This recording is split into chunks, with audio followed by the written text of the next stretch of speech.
30 साल के अंतराल में लालू नीतीश ने मिलकर बिहार को बनाया बीमारू राज्य। भोरे में जनता पार्टी के राष्ट्रीय महासचिव अरुण कुमार सिंह ने दिया बयान।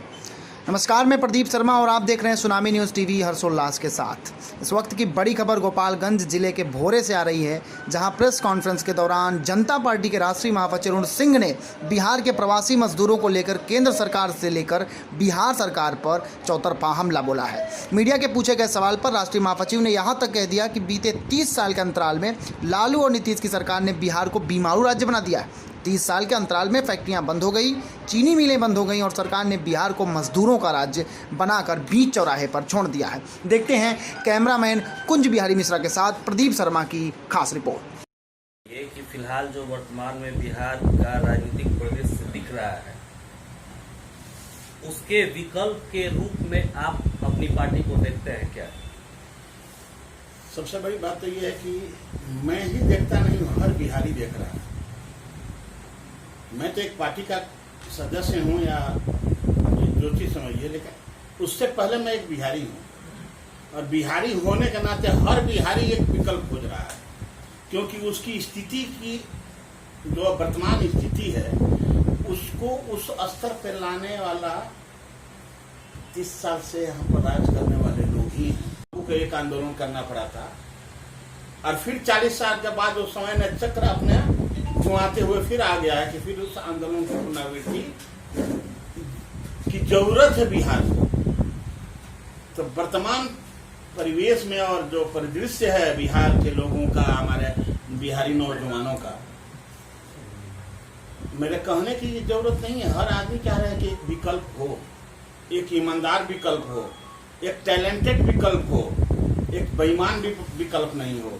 पढ़े लिखे लड़के जो यहाँ से भी किसी कारण बस मजबूरी बस चले गए, वहाँ बिहार से बाहर जाके अपने आप को खड़ा कर लिए, अगर वो लड़के पुनः लौट के अपने घर को सजाना शुरू कर दें तो बिहार को विकल्प तो ऐसे ही मिल जाएगा।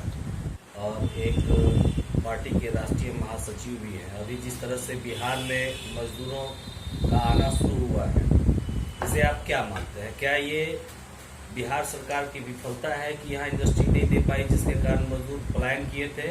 और फिलहाल विकल्प क्या है कि मजदूरों का पलायन रुके?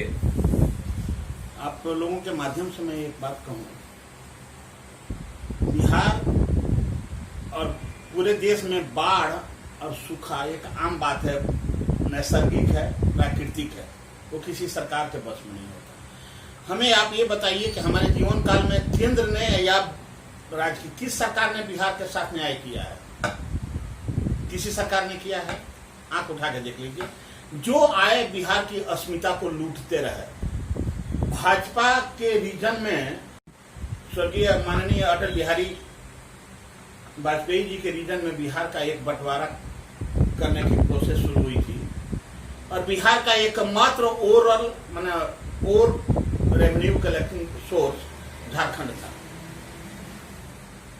जब हमारे सारे मिनरल्स झारखंड में थे और बिहार की सबसे बड़ी फंड जनरेशन वहीं से होना था, जब उसको अलग किया गया तो क्या केंद्र सरकार की जिम्मेदारी नहीं बनती थी कि बिहार में आमदनी के स्रोत पैदा किए जाए?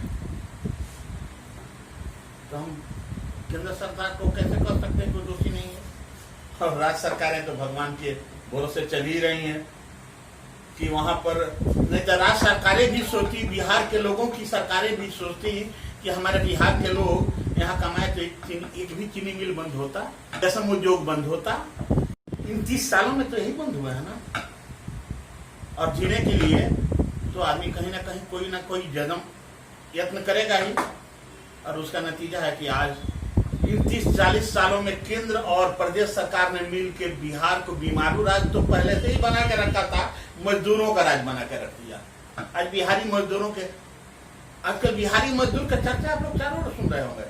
अरे मैं तो भाग्य धन्य कहता हूँ कोरोना को कि जिसने ये साबित कर दिया कि बिहारी मजदूर जाके दिल्ली और गुजरात और महाराष्ट्र को चमका सकते हैं, वो लौट के घर में आए हैं, बिहार को क्यों नहीं चमका सकते हैं? लेकिन दुख है कि सरकार के पास कोई फिलॉसफी नहीं है, सरकार के पास कोई प्लान नहीं है। इंडस्ट्रियलिस्ट आ जाएगा बिहार में रोजगार देने के लिए,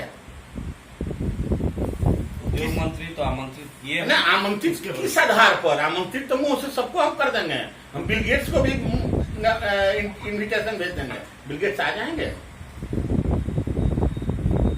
हम पूछ रहे हैं कि जो भी लोग, हम किसी एक व्यक्ति का नाम है, सरकार ने एक भी प्रयास किया कि बिहार के किसी मिल को चालू करें? हमारी एक संपदा तो हमारे साथ है ना, वो कोई नहीं छीन सकता।